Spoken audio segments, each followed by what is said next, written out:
अस्सलाम वालेकुम नाज़रीन। प्रोग्राम लाइफ लाइन साण करे तव्हांजो मेज़बान डॉक्टर वाहिद बशमावर हाज़िर आहे। नाज़रीन, तव्हांखे ख़बर अथनि प्रोग्राम में असां तव्हांखे मुख़्तलिफ़ बीमारियुनि जी ॼाणींदा आहियूं। मुख़्तलिफ़ महिमान डॉक्टर असां सां गॾु हूंदा आहिनि ऐं ईद ख़तमु थी आहे, ईद जूं ख़ुशियूं तव्हां मल्हाईंदो। ईद ते बि असां तव्हां सां गॾु हुआसीं, हाणे वरी पंहिंजे रूटीन जे प्रोग्राम में शामिलु आहियूं तव्हां सां। अॼु जेका असां ॻाल्हि ॿोल कंदासीं उहा जॾहिं असां को गोश्त खाऊं था या मुर्गनि ग़िज़ाऊं खाऊं था त मुख़्तलिफ़ बीमारियूं असांखे थियनि थियूं, जीअं ब्लड प्रेशर जो वधणु, शुगर जो वधणु या हाज़मे जूं जेके आहिनि ख़राबियूं पैदा थियणु। अहिड़े क़िस्म जा मरीज़ इस्पतालुनि में काफ़ी आया। त अॼु असां जेका ॻाल्हि ॿोल कंदासीं त ब्लड प्रेशर छो वधे थो, उनजे करे कहिड़ा नुक़सान थी सघनि था ऐं उनखे कंट्रोल कीअं कजे, उन सां गॾोगॾु शुगर खे कीअं कंट्रोल कजे, या दिलि जूं जेके बीमारियूं आहिनि छा उहे बि गोश्त वग़ैरह खाइण सां वधी सघनि थियूं।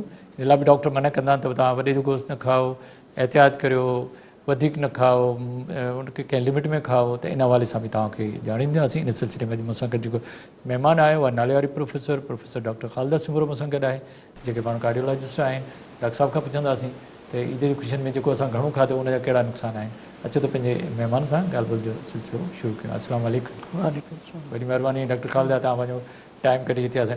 डॉक्टर साहिबु, ईद जी ख़ुशियुनि में असां हमेशह छा कंदा आहियूं त डॉक्टरनि जो चवणु कोन वठंदा आहियूं। वॾे जो गोश्त ज़ाहिर आहे क़ुर्बानी आहे, हुन में वॾे जो गोश्त बि खाईंदा आहियूं, घणो बि खाईंदा आहियूं, मुर्ग ग़िज़ा बि खाईंदा आहियूं। त छा जॾहिं अहिड़ी असां बदपरहेज़ी कंदासीं त छा ब्लड प्रेशर थी सघे थो? एक्चुअली इहो कंसेप्ट त उन वक़्तु घणो गोश्त वठण सां उन वक़्तु कुझु थी सघे थो, मुर्गनि ग़िज़ा न, इहो सही न आहे। उन में ॿ फैक्टर आहिनि। अच्छा, ठीकु आहे। त कोलेस्ट्रॉल ठहण में गोश्त वठण खां, ॻाढ़े गोश्त वठण खां पोइ कोलेस्ट्रॉल ठहण में टाइम लॻंदो आहे, तंहिं करे फ़ौरन उनजो इम्पैक्ट कोन थो पए। हा, जेकॾहिं तव्हां वधीक मुर्गनि ग़िज़ा वठी छॾी ऐं तव्हांजो GI डिस्टर्ब थियो, त माइदो डिस्टर्ब थियो, उनजा सिम्टम्स तव्हां सां को रिलेट कंदा तव्हांजी हार्ट जी प्रॉब्लम सां, नंबर 1। या तव्हांजे खाधे में लूणु वधीक अची वियो, अच्छा, ठीकु आहे, उन सां तव्हांजो ब्लड प्रेशर वधंदो, जेको एग्रीवेट कंदो तव्हांजी जेकॾहिं शरियानुनि में ऑलरेडी का बंदिश आहे लिपिड प्रोफाइल डिस्टर्बेंस जे करे, त उन जे मौजूदगीअ में वधियल लूणु ब्लड प्रेशर खे वधाए ऐं उनजी सिम्टम्स खे वधाईंदो करोनरी आर्टरी जे। न पर ईअं त न आहे न, जॾहिं डॉक्टर साहिबु कंहिं न कंहिं हवाले सां माण्हू वज़न में वधीक हुजे, थुल्हो हुजे या सनो हुजे, पर कोलेस्ट्रॉल लेवल अॼुकल्ह तक़रीबन माण्हुनि जी वधियल आहे। त जेकॾहिं कोलेस्ट्रॉल लेवल वधियल आहे, उनजी वेन्स में उहो ॼमियल आहे, त पोइ उन सां गॾोगॾु जेकॾहिं लूणु बि खाए थो त ब्लड प्रेशर वधंदो।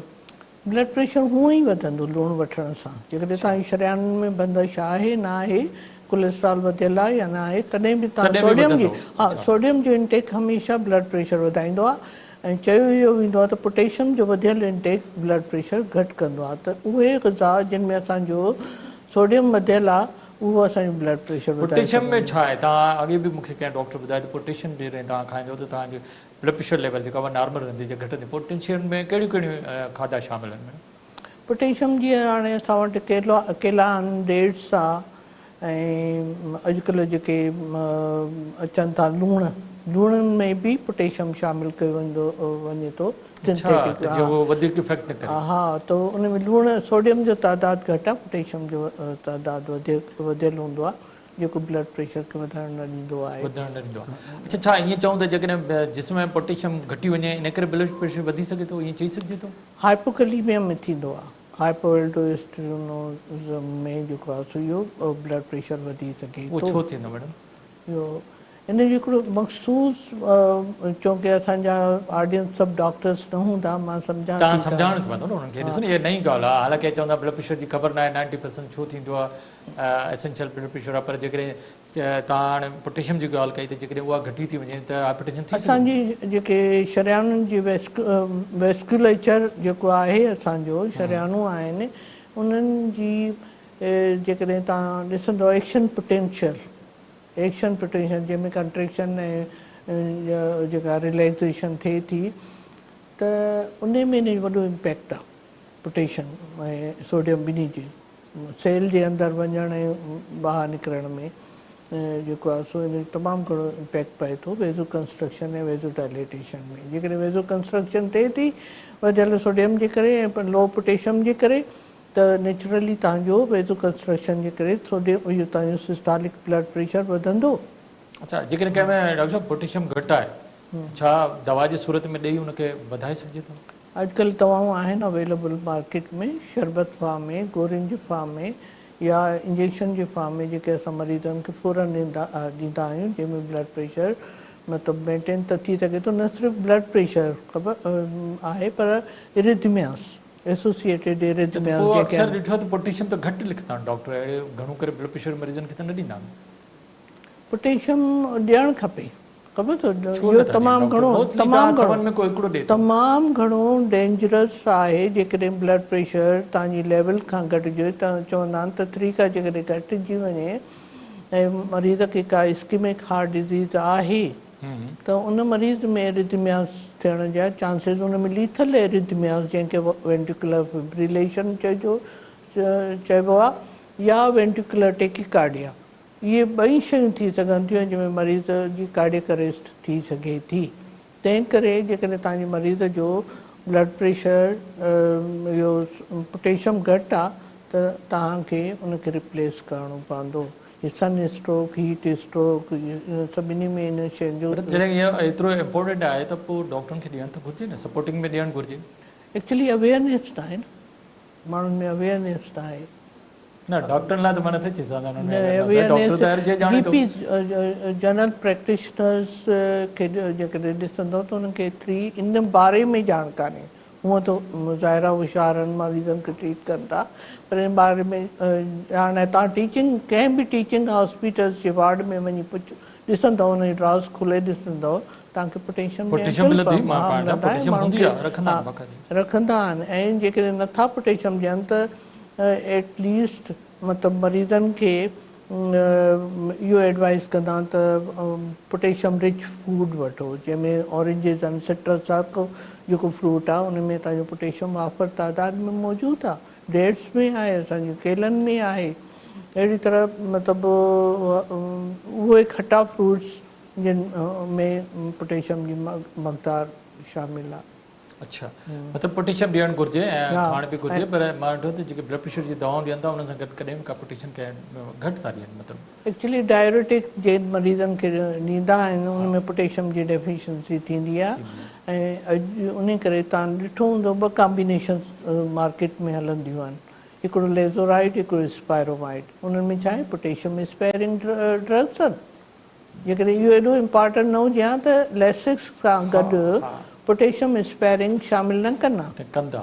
पर मतिलबु पोटेशियम जी वॾी अहमियत आहे, उहा ब्लड प्रेशर जे मरीज़नि खे ॾेई सघे। अच्छा डॉक्टर साहब, ब्लड प्रेशर वधण जा के रीज़न्स त आहिनि, भई असांखे ख़बर न आहे 90% छो थींदो आहे, गुर्दा कंहिंजा ख़राबु हुजनि, कंहिं कीअं हुजनि, पर छा त आम जेकॾहिं को माण्हू 1 ॾींहुं या 2 ॾींहं या कॾहिं बि को वॾो गोश्त खाए थो या रेड मीट खाए थो, छा हुनखे ब्लड प्रेशर वधी सघे थो या इन जा के पुराणा रीज़न्स हूंदा? एक्चुअली फौरी तौर ते रेड मीट वठण सां कोई एॾो इम्पैक्ट कोन थो पए, उनजो लॉन्ग रन्स में इम्पैक्ट पए थो, लिपिड प्रोफाइल डिस्टर्ब थींदी। ऐं उहो जेकॾहिं तव्हां कंटिन्यूअसली उनजो वाहपो कंदा था रहो त इन सां तव्हांजी लिपिड प्रोफाइल जे वधण जे करे शरियानुनि में बंदिश वधी सघे थी। सो बाक़ी इहो आहे त फौरी को मतिलबु रेड मीट तव्हां ते इम्पैक्ट न कंदो आहे। स्ट्रेस जी डॉक्टर साहब तव्हां ॻाल्हि कई त हिकिड़ो वर्क स्ट्रेस आहे ऐं हिकिड़ा ॿिया बि मुख़्तलिफ़ क़िस्म जी परेशानियूं या स्ट्रेस आहिनि, त छा रेस्ट करणु वधीक सुठो आहे त ब्लड प्रेशर न थींदो, या स्ट्रेस मां जेकॾहिं माण्हू मुसलसल स्ट्रेस में रहे थो त छा ब्लड प्रेशर थियण जा चांस वधीक आहिनि? स्ट्रेस में कैटेकोलामिन रिलीज़ वधे थी मरीज़ जी। कैटेकोलामिन रिलीज़ जेका आहे सा असांजी शरियानुनि में वेज़ो कंस्ट्रक्शन कंदी आहे। वेज़ो कंस्ट्रक्शन जेका आहे त सिस्टोलिक ब्लड प्रेशर, जंहिंखे मथियो ब्लड प्रेशर चवंदा, उनखे वधाइण जी मूजिबि बणिजे थी। तंहिं करे न सिर्फ़ु इहो कि तव्हांजो ब्लड प्रेशर वधे थो, पर मुख़्तलिफ़ स्ट्रेसर्स लॉन्ग रन्स में तव्हांजी लिपिड प्रोफाइल खे डिस्टर्ब कनि था। इवन तव्हांजो लिपिड प्रोफाइल बि डिस्टर्ब थिए थो, जंहिंजे करे तव्हांजो एथरोमेटर्स फ्लैक ठहनि था शरियानुनि में। तंहिं करे हार्ट अटैक जा चांसिस वधी था वञनि, तव्हांजो ब्लड प्रेशर जा चांसिस वधी था वञनि स्ट्रेस जे करे। जेकॾहिं तव्हांजो को मरीज़ डायबिटिक आहे ऐं उनखे स्ट्रेस थिए थी त उनजी डायबिटीज़ बि जेका अनबैलेंस थी वेंदी। अच्छा इनखे त मतिलबु इनखे जेकॾहिं वधे थी या घटे थी जेकॾहिं ब्लड प्रेशर में त वधाए थी त छा अहिड़ियूं ड्रग्स आहिनि उनखे रोके सघिजे थो? स्ट्रेस पहिरीं त माण्हू खे इहो मतिलबु अहिड़ा उपाउ वठणु खपनि जेके लाइफ स्टाइल मॉडिफिकेशन ते पहिरीं त पंहिंजो स्ट्रेस खे घटाए जेको बि आहे उनखे हा उनखे घटाए उन खां पोइ लाइफ स्टाइल मॉडिफिकेशन जी तरफ़ वञे। हाणे स्ट्रेस जेका हूंदी उहा त ज़ाहिर आहे उनखे फेस करणु टाइम त लॻंदो।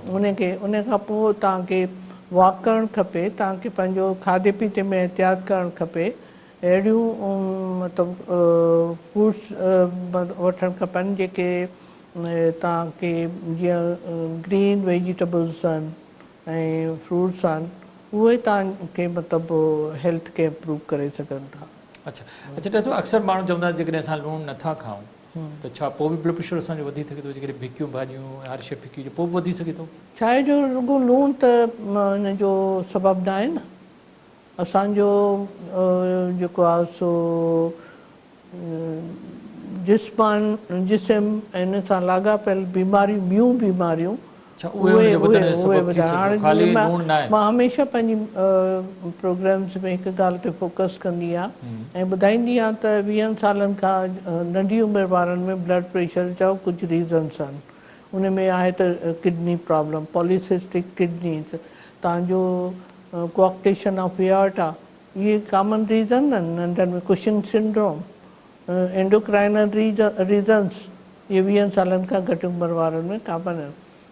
20 खां 50 सालनि जी उमिरि में असां खे जेको आहे सो जेनेटिकली जेको विरासत में मिले थी बीमारी इहा हूंदी आहे ऐं उन खां पोइ लाइफ स्टाइल मतिलबु जेके रेगुलरिटीज़ कयूं था इहे उनखे वधाइनि थियूं। इहे इन्हनि खे वधाइनि थियूं। औरतुनि में त हिकिड़ो ॿियो मसइलो ॿियो बि थी सघे असां लूणु त नथा खाऊं पोइ बि असांजो ब्लड प्रेशर नॉर्मल नथो रहे। अक्सर इहो सवाल तव्हांखे ॿुधायूं त तव्हांखे मरीज़ चऊं पर उन में इहो आहे न त जेको आहे सो तव्हांजे मरीज़नि में अच्छा का ॿी कोमॉर्बिडिटी कंहिं ॿी बीमारी जे करे ब्लड प्रेशर वधे उनजो इलाज ज़रूरी आहे, सबबु न आहे। जीअं हाणे इन 20 खां 25 सालनि में ॿुधायमि त एसेंशियल हाइपरटेंशन कॉमन हूंदो आहे जंहिंजो रीज़न कोन्हे फैमिली। हा 50 खां मथे जीअं माण्हू चढ़े थो त हा जीअं रीनल प्रॉब्लम आहिनि उन में थी था वञनि या वरी तव्हांजो डायबिटीज़ वधे थी उन करे बि कॉमन आहे। सो जीअं जीअं उमिरि वधंदी त असांजा मतिलबु सेकेंडरी हाइपरटेंशन जॾहिं इलाज थींदो त ब्लड प्रेशर कंट्रोल थी सघे थो। पर जेकॾहिं स्ट्रेस खे कंट्रोल कजे पंहिंजे हिसाब सां तॾहिं ब्लड प्रेशर खे कंट्रोल करे सघिजे थो?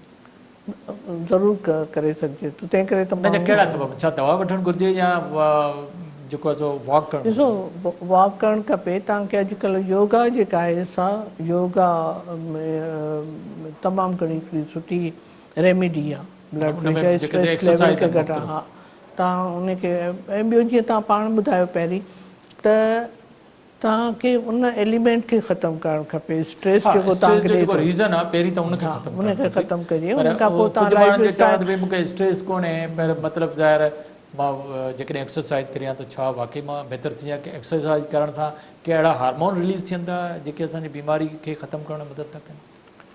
चाहे जो वेज़ोडाइलेशन थिए थी। अच्छा वेज़ोडाइलेशन कयो था, वेज़ोडाइलेशन थिए थी, तव्हांजी सर्कुलेशन वधे थी, तव्हांजो कोलेस्ट्रॉल घटि थो थिए, इन करे तव्हांजो ब्लड प्रेशर घटि थिए थो। माना जेके वेज़ोडाइलेशन जूं ड्रग्स आहिनि उन्हनि जो कमु थी करे ईअं। अच्छा डॉक्टर साहब शुगर या ब्लड प्रेशर ॿई गॾु गॾु थी सघनि था या अलॻि अलॻि? शुगर ब्लड प्रेशर वधाईंदी आहे। ब्लड प्रेशर जो घणो हुजणु असांजी शुगर वधाए सघे थो। अच्छा ब्लड प्रेशर वधे थो त शुगर वधी सघे थो? हा हिन विशिष्ट सर्किल आहे, हिकिड़ो विशिष्ट सर्किल आहे जेको हिन ॿिन्ही जे कॉम्बिनेशन में। अञा बि टियों जेको हिन में इम्पॉर्टेंट पहलू आहे उहो आहे ओबेसिटी। इहे टे शयूं जेकॾहिं कंहिं माण्हू खे कटियूं आहिनि जीअं तव्हांजो डायबिटिक आहे पेशेंट, तव्हांजो हाइपरटेंसिव आहे या तव्हांजी ओबेसिटी आहे त उनखे चइबो आहे मेटाबॉलिक सिंड्रोम जेको असां साउथ एशियन्स में ॾाढो कॉमन आहे। उन में चौथी हिकिड़ी ॿी बि शइ शामिलु अथव, उन में लिपिड प्रोफाइल।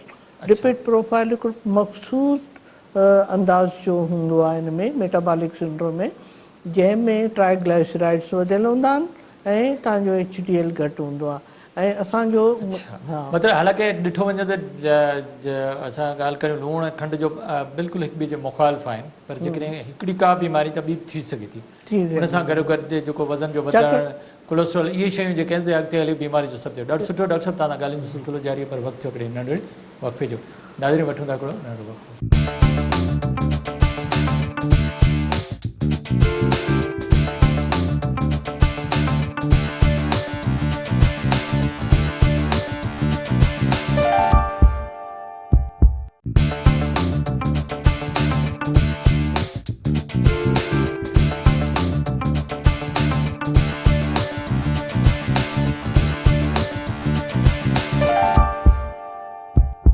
वेलकम बैक नाज़रीन अचो पंहिंजो ॻाल्हियुनि जो सिलसिलो ॿियो पंहिंजे महिमान सां शुरू कयूं डॉक्टर साहब तव्हां ॾाढी सुठी ॻाल्हि कई त टे शयूं अहिड़ियूं आहिनि जे मिठो खाइण जे शुगर या ब्लड प्रेशर या थुल्हो थी वञणु उन सां गॾु गॾु कोलेस्ट्रॉल इहे जेकॾहिं शयूं मिलनि थियूं त मुख़्तलिफ़ बीमारियुनि जो सबबु थिए थो त छा इहे बीमारियूं मिली करे हार्ट अटैक बि करे सघनि थियूं जीअं त डायबिटीज़ आहे कोलेस्ट्रॉल मतिलबु जो डिस्टर्ब थियणु आहे ब्लड प्रेशर आहे इहे टई शयूं जेके आहिनि से मेन रीज़न आहिनि कोरोनरी आर्टरी डिज़ीज़ जो ईअं सम्झो त हिक ॿिए खे एग्रीवेट कनि थियूं ऐं हिकिड़ो मतिलबु मेन रीज़न बणिजी थी वञनि इहो एथ्रोमेटस प्लेक ठाहिण जे लाइ शरियाननि में जंहिंजे करे हार्ट अटैक जा चांसिस वधी था वञनि अॼुकल्ह असांजी यंगर पॉपुलेशन में मेटाबॉलिक सिंड्रोम या जीअं असां डिस्कस कयो कॉमन थींदो थो वञे इवन औरतुनि में ई यंग एज जेका आहे सा ॿारनि पैदा करण वारी एज में ॾाढो घटि थींदो अथव ब्लड प्रेशर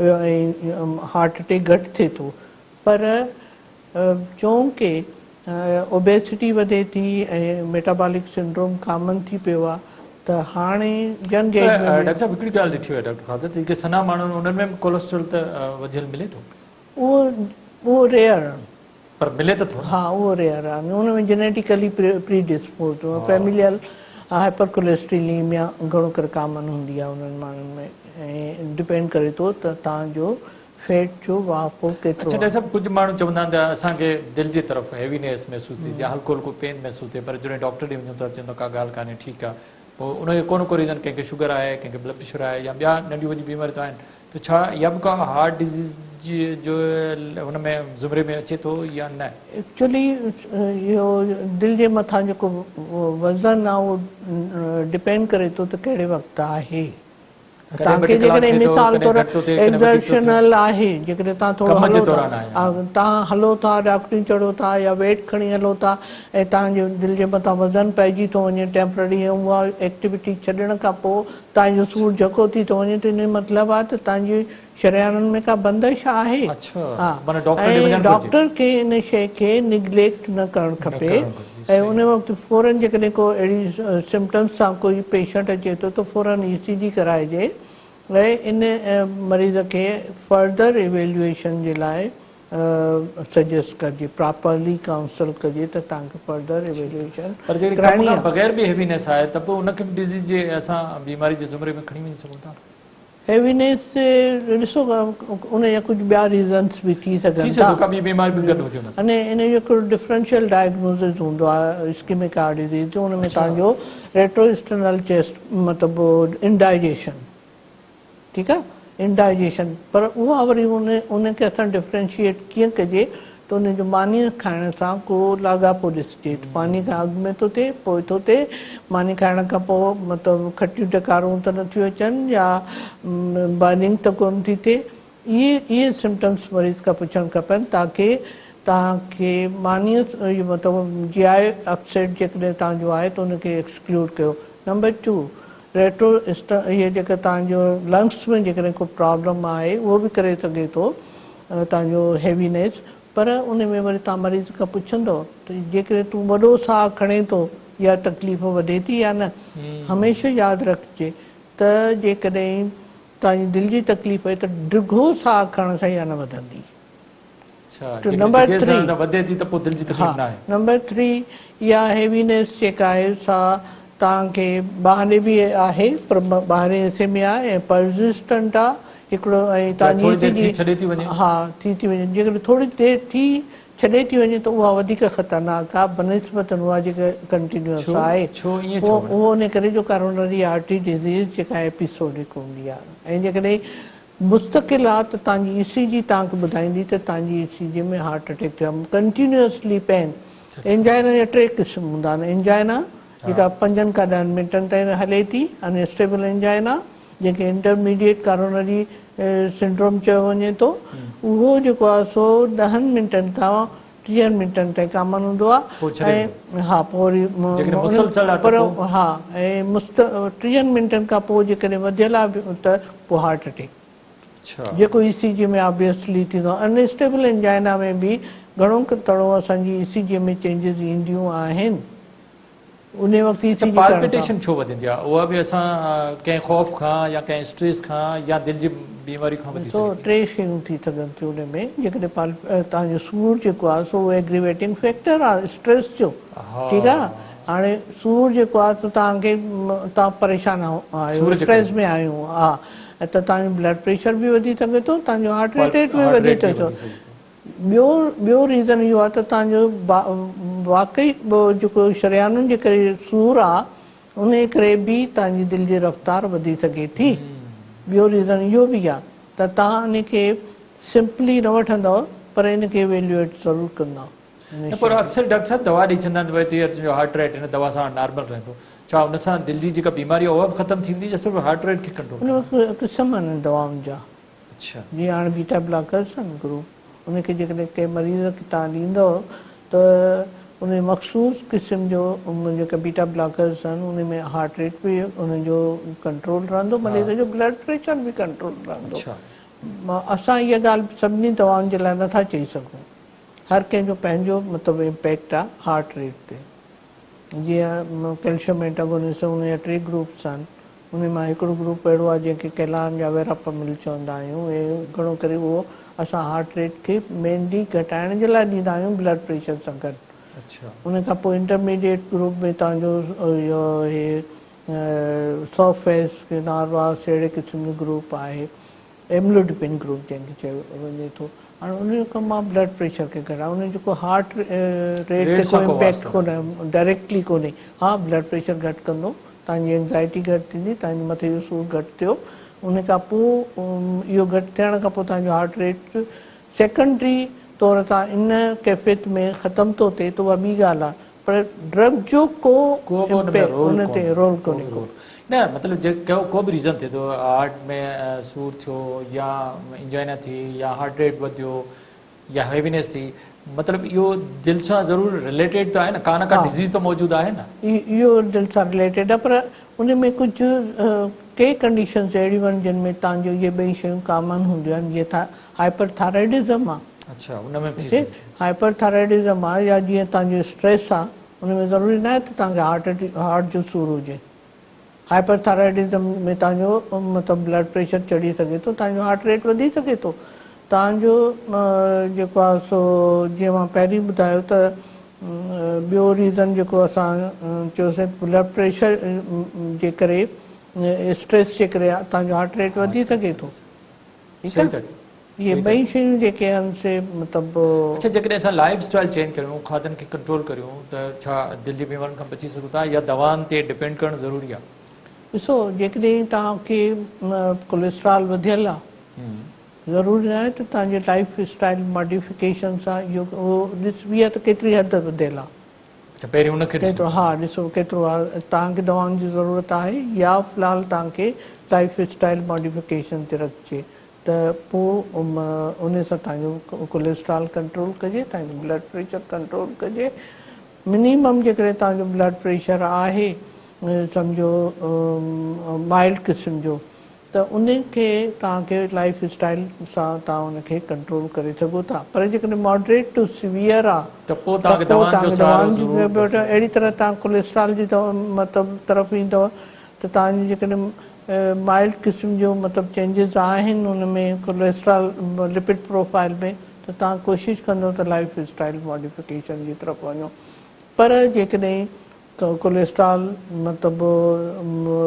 चङो ख़ासो वधियल आहे मॉडरेट टू सीवियर त तव्हांखे इन हाउ दवाऊं वठणियूं पवंदियूं, पोइ दवाउनि जो सहारो उन सां गॾु वठणियूं पवंदियूं दवाऊं। अच्छा, तव्हां ज़िक्र कयो पिया त जेके फीमेल्स आहिनि, जेकॾहिं हामला का फीमेल आहे त छा उनखे बि जेकॾहिं का ॿी बीमारी आहे, जीअं ब्लड प्रेशर आहे, शुगर आहे, या उनजो वज़न वधियल आहे, त उनखे बि दिलि जी बीमारी थी सघे थी? हामला औरत खे ॾिसो हिकिड़ी उहे ब्लड प्रेशर त एनी हाउ थी, मतिलबु उन जो हिकिड़ो प्रेगनेंसी इंड्यूस हाइपरटेंशन तव्हां ॿुधो हूंदो जो कॉमन थींदो आहे औरतुनि में। हिकिड़ी उहे औरतूं हूंदियूं आहिनि जंहिंजो असेंशियल हाइपरटेंशन उनखे पहिरीं प्रेगनेंसी खां पोइ हूंदो आहे, पर जीअं जीअं उहो प्रेगनेंट थींदियूं आहिनि त ब्लड प्रेशर अञा एग्ज़ेजरेट कंदो आहे इन्हनि औरतुनि में। इन जो ब्लड प्रेशर अञा सीवियर उन कंडीशन में थींदो जॾहिं तव्हांजो पेशेंट जी ओबेसिटी हूंदी, तव्हांजे पेशेंट खे डायबिटीज़ हूंदी, उन में इन जे वधण जा चांसिस वधी वञनि था बनिस्बतन असेंशियल हाइपरटेंशन जे या प्रेगनेंसी इंड्यूस हाइपरटेंशन जे, इन जा चांसिस वधी वञनि था। त इन्हनि सभिनी शयुनि खे कंट्रोल करणो पवंदो। इन्हनि खे डायबिटीज़, हाइपरटेंशन, कोलेस्ट्रॉल, इन टिनी शयुनि खे कंट्रोल करणो पवंदो प्रेगनेंसीअ में बि। अच्छा, जेकॾहिं को आर्टरी बंदि आहे, का बि आर्टरी राइट या लेफ्ट, छा उनखे खोलणु ज़रूरी आहे, उनजी एंजियोप्लास्टी करणु ज़रूरी आहे, या दवाउनि जे ज़रिए उहा खुली सघे थी? डिपेंड करे थो त तव्हांजा सिम्टम्स केतिरा आहिनि। दवाउनि जे इस्तेमाल खां पोइ बि रहे थो। नंबर 2 हिकिड़ा पैरामीटर्स आहिनि एंजियोग्राफीअ में, त हेतिरी हद ताईं जेकॾहिं तव्हांजी बंदिश आहे त उन खां पोइ तव्हां उन में स्टेंट विझंदव, ठीकु आहे, स्टेंट विझंदव। हाणे हार्ट अटैक अक्यूट थियो आहे ऐं थ्रम्बस पियो आहे, ज़ाहिर आहे उन में त तव्हांखे स्टेंट विझणो ई विझणो आहे, दवाउनि जे ज़रिए उहो ख़तमु न थींदो, उनखे बि तव्हांखे स्टेंट विझणो पवंदो, हार्ट अटैक खां बचाइणो आहे मरीज़ खे। नंबर 2 इलेक्टिव PCR, उन में थोरो असांखे केयरफुल थियणो पवंदो आहे।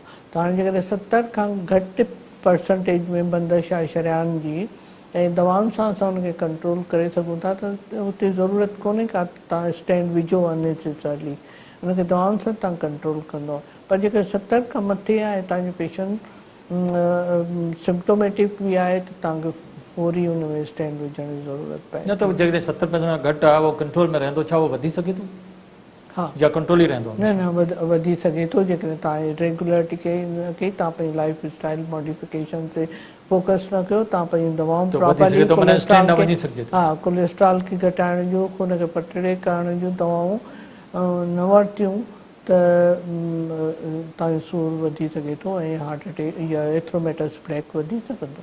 हा, मतिलबु दवाउनि खां बि जेकॾहिं तव्हां कंट्रोल नथो थिए त पोइ तव्हांखे वञिणो पवंदो, सर्जरी ॾे वञिणो पवंदो, इहो ज़रूरी।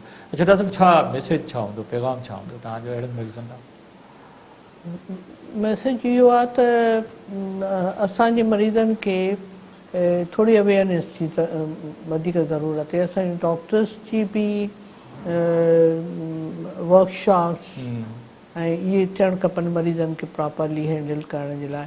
मां NICVT वारनि जे लाइ थोरा हिते आहिनि जिन मुख़्तलिफ़ जॻहियुनि ते सेंटर खोले छॾिया आहिनि पेन मैनेजमेंट जा, जंहिंजे करे बर वक़्तु मरीज़नि खे ट्रीटमेंट मिले थी ऐं उहे रेफर थियनि था। पर अॻे ईअं न हो, अॻे न हो कराची में, त कराची न पर सॼी सिंध में मुख़्तलिफ़ जॻह ते मरीज़ टाइमली पहुची था वञनि।